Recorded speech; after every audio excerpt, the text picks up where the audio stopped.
China, a country of billions, once known for bicycles, now a car manufacturing giant, producing more cars than any other nation. Ambition is global, innovating and designing cars people want. A seismic shift.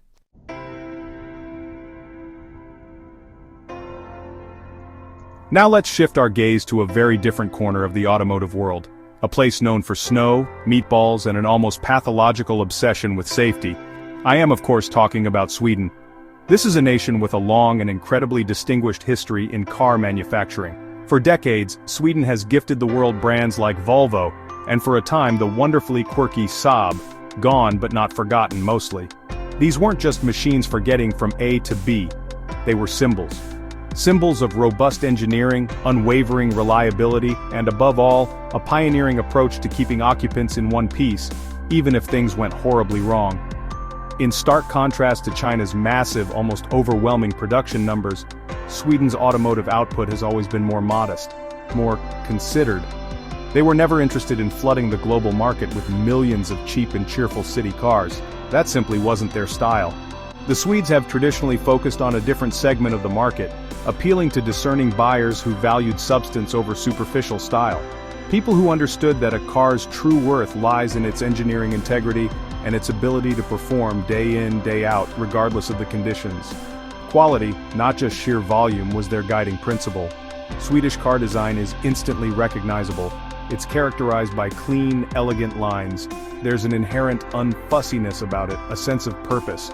Everything you see is there for a reason, nothing is superfluous. You won't find many pointless aerodynamic fripperies or excessive chrome embellishments on a traditional Swedish car. Instead, you get honest, intelligent design that works beautifully. These are cars engineered to withstand the brutal Scandinavian winters with heating systems that could probably thaw a small glacier and seats so ergonomically perfect you could drive to the Arctic Circle and back and still feel refreshed. So, there we have it. Two vastly different automotive cultures. On one hand, China, the emerging superpower, a veritable manufacturing behemoth, now producing cars with global ambition and rapidly improving quality. On the other, Sweden, the established bastion of safety, thoughtful design, and premium build quality, albeit on a smaller scale. The big question then, is which of these two nations actually makes the best cars? It's a proper automotive showdown. In this essay, we're going to dive deep. We'll look at their manufacturing, their design philosophies, their technology, their safety credentials, and, crucially, how much we all actually want to buy them. Let the battle commence.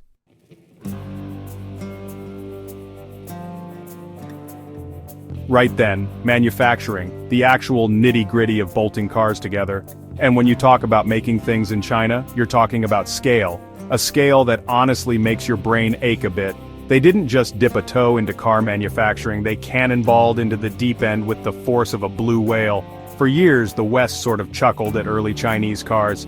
But the Chinese government, well, they weren't mucking about. They decided China would be an automotive powerhouse, and poured unimaginable sums of money into making it happen. Factories sprung up like mushrooms after a particularly enthusiastic monsoon. It's an industrial miracle of sorts. The production techniques in these Chinese mega-factories are a sight to behold. Think endless assembly lines stretching for what feels like miles. Robots, hundreds of them, pirouetting and welding with hypnotic precision, working 24/7. Alongside them, you still have vast numbers of human workers because even robots can't do everything, not yet anyway. The initial learning curve was steep, and let's be honest, some early efforts were a bit wobbly. But they learn fast, these chaps. They've invested heavily in the latest German and Japanese manufacturing technology, and that early reputation for questionable quality is rapidly becoming a thing of the past. It's all about volume, speed, and relentless improvement. Now, what about the people actually building these millions of cars? The Chinese workforce is, to put it mildly, enormous. We're talking about armies of people. For a long time, the perception was that made in China meant low-wage, low-skill labor. But that picture is changing, and changing fast. The newer factories are increasingly staffed by technicians and engineers who are well-trained and motivated. Of course, the pressure to perform is immense. Efficiency targets are brutal, the pace is relentless. But this drive is a key part of how they've managed to ramp up production so incredibly quickly, transforming the nation into the world's car factory. And who are the big players in this manufacturing game? Well, you've got Geely, of course, a name that's becoming increasingly familiar in Europe, not least because they own Volvo. Then there's BYD, which stands for Build Your Dreams, a bit cheesy perhaps, but they're deadly serious about electric cars. SAIC is another giant, often working in joint ventures with Western companies like VW and GM, learning all their secrets. And Great Wall, making SUVs that are starting to pop up everywhere. These companies aren't just building factories in China anymore, they're expanding globally, a clear sign of their colossal ambition. They learned from the best and now they want to beat them.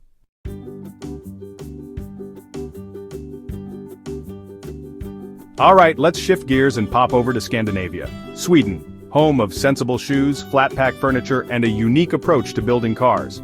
Sweden is the thoughtful craftsman in a tidy workshop. They focus on quality, longevity, and safety. It's about getting every detail spot on. Building cars that withstand a collision with a grumpy moose. In Sweden, that's a genuine hazard. Volvo is the flag bearer for Swedish car manufacturing. Even under Chinese ownership, Volvo guards its Swedish soul, a culture of excellence that refuses to be diluted.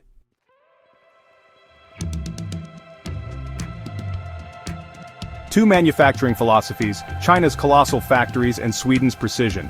China aims to dominate with scale and cost. Sweden focuses on premium quality and safety. Geely's acquisition of Volvo raised eyebrows, but it led to investment and growth. China controls its supply chain. Sweden relies on global suppliers. Future, China's automation versus Sweden's craftsmanship.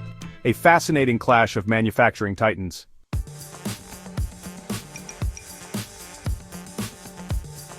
For years, Chinese car design was seen as mere copies of Western models, but things have changed dramatically.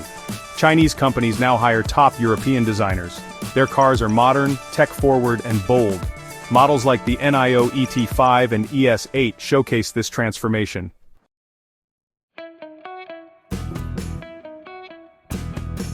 Right, let's smoothly glide our attention over to Sweden, a land where car design operates on a rather different frequency.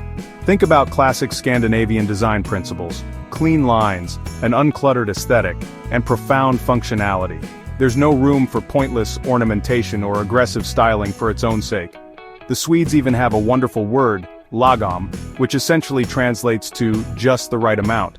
This lagom approach translates into vehicles that possess an understated, almost timeless elegance. Every single element you see, every curve and every crease, serves a distinct purpose. Consider the magnificent Volvo XC90 for instance. It's a substantial, undeniably handsome sports utility vehicle. When the current iteration made its grand entrance, it was universally hailed as a tour de force in contemporary Scandinavian design. Step inside and the interior is a sanctuary of tranquility. You're greeted by an abundance of high-quality, tactile materials, beautiful natural wood inlays, and a large, portrait-oriented central touchscreen. Furthermore, Swedish car design exhibits a wonderful, almost old-fashioned honesty. There's also a rapidly growing and commendable emphasis on incorporating sustainable and recycled materials into the cabin. It's the kind of design that you find yourself appreciating more profoundly over time, the longer you live with the car.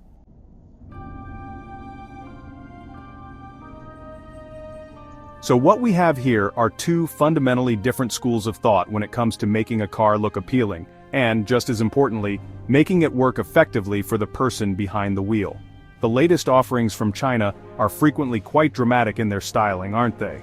Sharp, angular creases, complex lighting signatures, and a general aesthetic philosophy that screams more is definitely more. These cars are unashamedly designed to seize your attention. Now let's talk about functionality. The Chinese manufacturers are currently in a race to cram their vehicles with every conceivable piece of technology. We're talking sophisticated voice assistants, augmented reality overlays, and even built-in karaoke systems. Swedish functionality, by contrast, tends to prioritize effortless, intuitive interaction. Controls are generally located where your hand naturally expects to find them. The onboard systems are meticulously designed to be helpful and supportive. Ultimately, is one of these design philosophies definitively superior to the other? That's a bit like asking whether a vibrant, bustling city is better than a tranquil countryside retreat. The real winners in this fascinating stylistic divergence? Well, that's probably us, the car-buying public, who are now blessed with more diverse and compelling choices than ever before.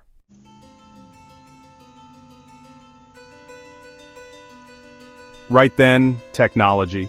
The whiz-bang stuff. The silicon chips and clever software that make modern cars less like cars and more like, well, rolling smartphones. And if there's one place going absolutely bonkers for automotive tech, it's China. They've seen the future and it's apparently powered by batteries and controlled by an app. Their ambition in this arena isn't just big, it's positively galactic. They want to leapfrog everyone, and they're throwing everything, including the kitchen sink and several gigafactories, at the problem. Electric vehicles? China isn't just dipping a toe in. They've dived in head first, wearing concrete boots, and are now building EVs faster than you can say, charge anxiety. Brands like NEO, XPeng, and BYD are churning out electric cars by the boatload. Government subsidies have fanned the flames, making EVs almost irresistible to millions. The sheer number of different electric models available in China is staggering. And the tech inside these Chinese chariots? Blimey. It's like stepping into a consumer electronics show. Screens? They're everywhere. Connectivity is king. Voice assistants are standard, ready to obey your every command.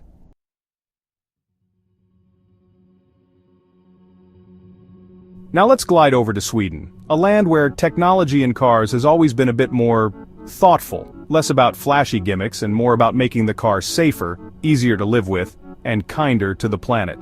The Swedes don't rush into new tech just because it's new. They ponder, they test, they make absolutely sure it works properly, and crucially, that it actually makes the car better, not just more complicated. When it comes to electric cars, Sweden, mainly through Volvo and its electric offshoot Polestar, is fully committed.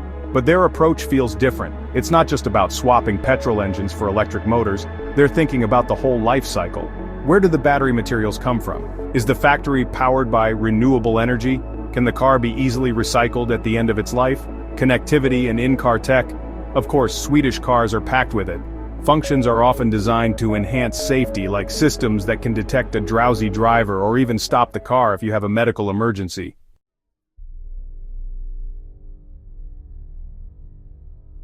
Section 3, Innovation Showdown, Brains versus Blazing Speed. So we have a fascinating contrast in technological philosophies here. China is all about breathtaking speed and overwhelming scale. They see a technological frontier and they charge at it with the subtlety of a rhinoceros in a tutu. They are innovating in battery technology at a ferocious pace, driving down costs and pushing up range. Their digital integration, the way the car becomes part of your online life, is something they're truly pioneering. They're not afraid to experiment, to launch features quickly, and to learn from any mistakes in real time. Sweden, on the other hand, takes a more measured, holistic view of innovation. For Volvo and Polestar, it's not just about the digital bells and whistles, it's about how technology can serve a greater purpose. Safety, as always, is paramount, with innovations designed to protect occupants and pedestrians. But there's also a huge focus on sustainability, innovating with new materials, cleaner production methods, and more efficient powertrains.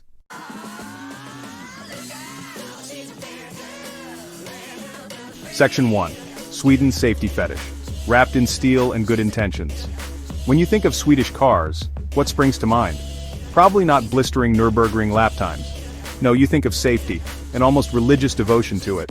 For decades, Volvo, and for a time the wonderfully quirky Saab, weren't just building cars, they were building mobile fortresses, places where you could survive an argument with a moose, or indeed another lesser car. It's said that in Sweden they designed the car around the crash test dummy, not the other way around. And honestly, looking at their track record, I'm inclined to believe them. The 3-point seatbelt? That was Volvo back in 1959. And they didn't just patent it and rake in the cash. Oh no, in a typically Swedish fit of altruism, they made the patent free for all other car makers to use. Then came side impact protection systems, SIPs, whiplash protection systems, WHIPs, and crumple zones designed with almost maniacal precision. Naturally, Swedish cars tend to treat crash tests like a particularly easy exam. Euro NCAP, America's IHS, they sail through them, collecting 5-star ratings like their supermarket loyalty points.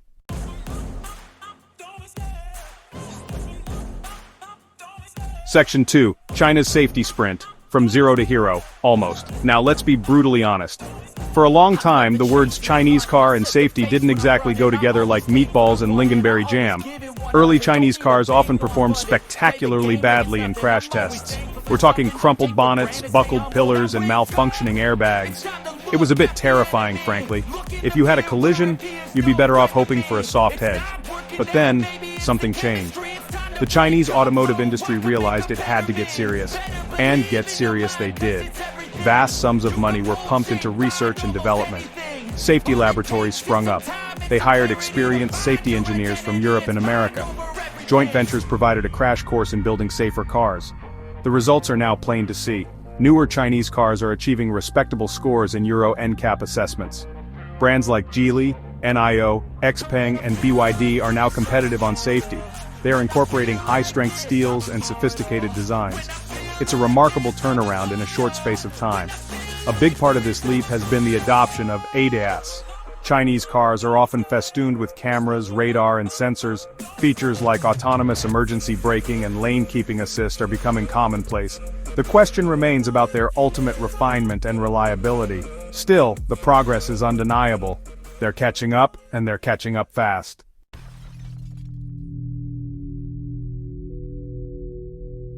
Who keeps you in one piece?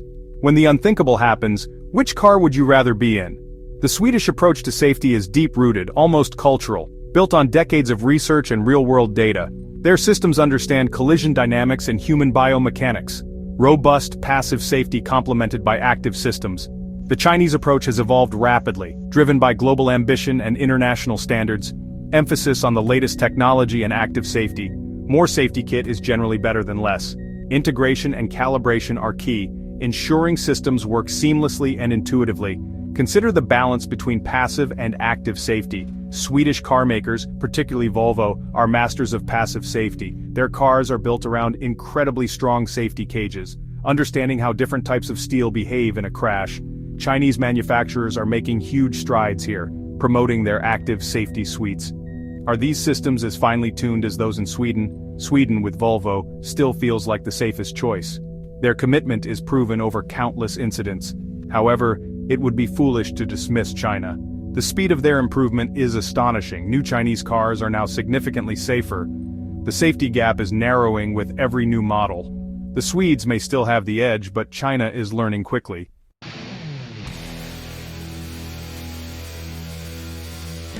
Section 1. China's charm offensive, winning hearts and wallets worldwide. Right then, market appeal. It's no good building a car, however clever, if nobody actually wants to buy the thing.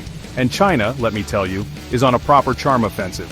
For years their cars barely registered outside their own borders, a bit like a party guest nobody invited. But now, they're not just knocking on the door, they're practically kicking it down and setting up a buffet in the hallway. Their vehicles are popping up in showrooms from Bangkok to Birmingham, and people are actually starting to notice them for reasons other than just being, well, Chinese. It's a full-scale invasion, but with surprisingly friendly prices and a boot full of gadgets. So what's the secret sauce in this Chinese takeaway of automotive ambition? Well, a massive dollop of it is value.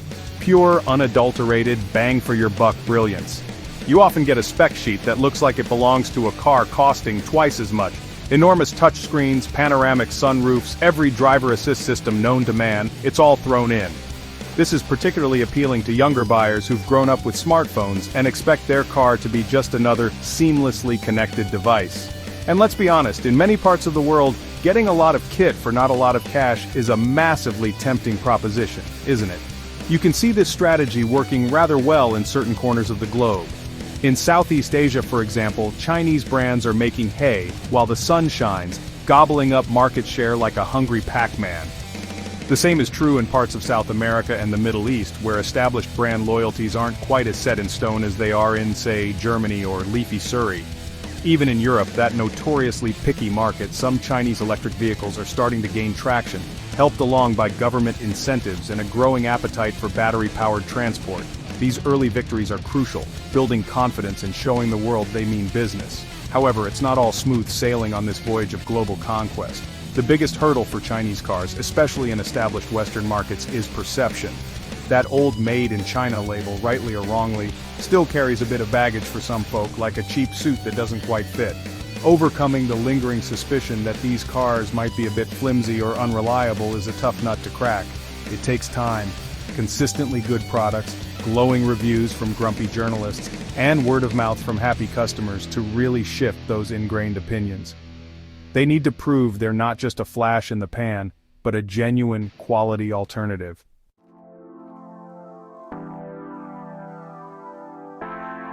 Section 2. Sweden's enduring allure, the premium promise. Now, let's shift our gaze to Sweden, where the market appeal of their cars is a rather different kettle of herring. Think Volvo, and now its electric cousin Polestar. Their allure isn't built on bargain basement prices or having more flashing lights than a Christmas tree. It's built on a decades-long reputation for safety, understated design, and robust quality. This isn't a fleeting fashion, it's a deeply ingrained trust. The sort of person who buys a Swedish car is often looking for something specific. Families flock to Volvos, drawn by their commitment to safety. Professionals appreciate the quiet competence and comfortable interiors. Customer satisfaction comes from a sense of well-being and comfort. It's the automotive equivalent of a perfectly tailored, stylish overcoat. Brand loyalty in the Swedish camp is impressively strong.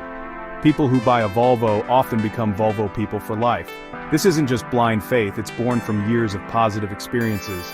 Dealerships cultivate a premium, caring atmosphere. It's a powerful bond, hard for newcomers to break.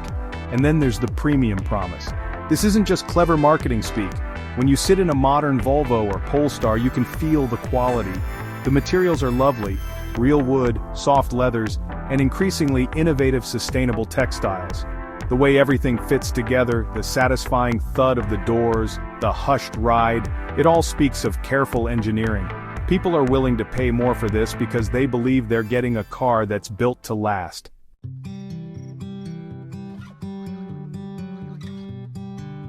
Section 3. The customer is king, satisfaction and regional tastes. So, who's happier with their automotive lot? The proud new owner of a feature-packed Chinese EV, or the contented driver of a solid Swedish saloon? Well, it rather depends on what floats your boat, doesn't it? Chinese car buyers, especially the younger, more tech-savvy ones, often report being absolutely delighted with the sheer amount of wizardry they've got for their money. The massive screens, the clever voice assistants, the often startling acceleration of their electric motors, it's all very exciting. Satisfaction comes from feeling like you're at the cutting edge, driving a piece of the future today. Swedish car owners, on the other hand, tend to find their satisfaction in different areas. They consistently praise the exceptional comfort of the seats, which are practically orthopedic. They rave about the feeling of security, the sense that the car is looking out for them. Build quality and long-term reliability are also frequently cited as major plus points. Their happiness is often a quieter, more measured contentment, born from the knowledge that their car is a dependable, safe, and beautifully crafted companion. It's less about instant thrills and more about lasting, deep-seated satisfaction with a product that just works superbly. Regional tastes also play a massive part in all this. In many Asian markets, the bold, tech-forward approach of Chinese brands is a huge hit. Customers there are often eager to embrace the latest gadgets and the most futuristic styling. In Europe and North America, however, while technology is certainly important, there's often a greater emphasis on things like proven safety credentials, refined driving dynamics, brand heritage, and overall build quality areas where Swedish manufacturers have traditionally held a strong hand. You can't just sell the same car, the same way, everywhere. You have to know your audience. And let's not forget after-sales service, the bit that happens you've handed over your cash. This is hugely important for customer satisfaction and can make or break a brand's reputation. Swedish marques, with their long-established global presence, generally have well-developed dealer and service networks that customers trust. For the newer Chinese brands, building up this infrastructure, especially in far-flung markets, is a massive undertaking and a critical factor in fostering long-term loyalty. Getting this right is just as important as building a good car in the first place, because nobody likes being left stranded with a broken widget.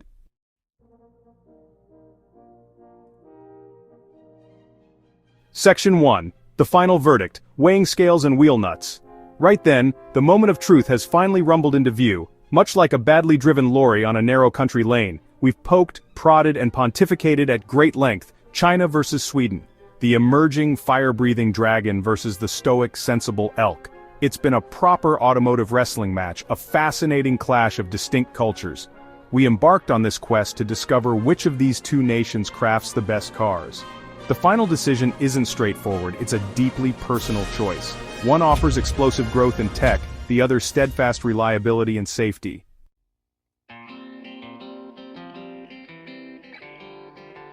Section 2, and the golden steering wheel goes to, declaring an outright winner is trickier than parallel parking a limousine in Monaco during the Grand Prix.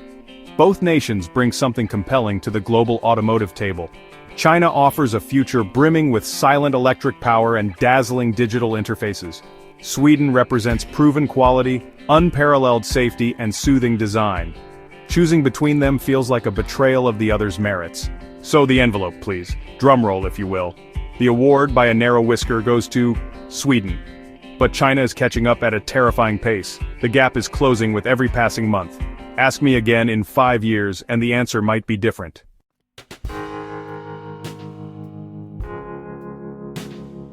Section 3. The road ahead, more twists than a bowl of spaghetti. This grand automotive saga is far from over. It's just getting to the really juicy, unpredictable bits. The China versus Sweden duel is an intricate entanglement of automotive cultures. Geely-owning Volvo exemplifies this complex interplay. It's evolving into a mutually beneficial symbiosis. Chinese investment fuels Volvo's electric and technological development.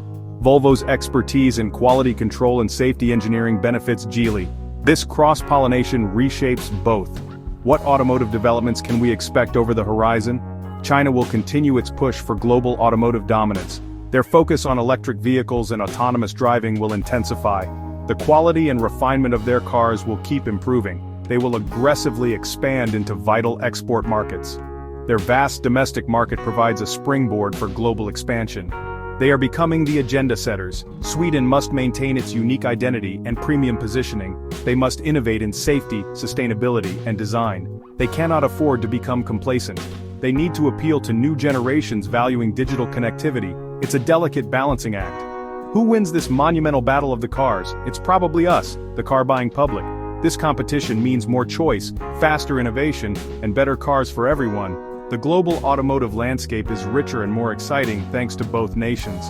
The road ahead will be full of unexpected twists and surprises, and I, for one, cannot wait to see what's around the next bend.